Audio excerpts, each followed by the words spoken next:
मुंबईच्या बोरिवली पश्चिम परिसरात एका धावत्या शेअर रिक्षा चालक आणि सहप्रवाशाकडून एका महिलेच्या विनयभंगाची धक्कादायक घटना घडली।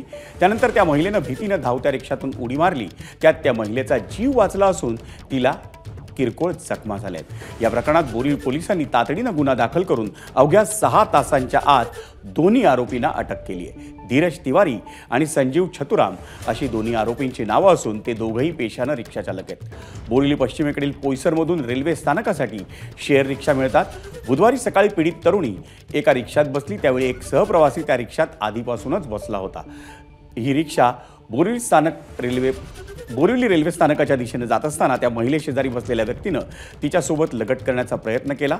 त्या महिलेनं रिक्षा चालकाला रिक्षा थांबवण्यास सांगितलं, पण त्या रिक्षा चालकानं तरुणीच्या विनंतीकडे लक्ष दिलं नाही। त्यामुळे तरुणीनं धावत्या रिक्षामधून उडी मारली।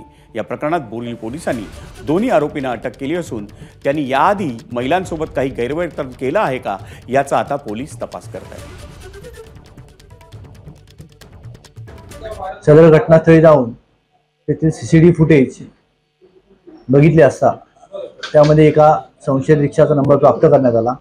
त्या अनुषंगाने गुप्त बातमीदार व नमूद गुन्ह्याच्या केलेल्या तांत्रिक तपासात नमूद गुन्ह्यातील रिक्षा चालक व त्याचा सोबती हा Kohinoor shop SV road Borivali पश्चिम येथे रिक्षा चालवत असल्याची प्राथमिक माहिती प्राप्त झाली। त्या अनुषंगाने नमूद रिक्षा चालकास व त्याच्या साथीदारास तात्काळ 6 तासाच्या आत अटक करण्यात आली। ABP माझा, उघडा डोळे बघा नीट।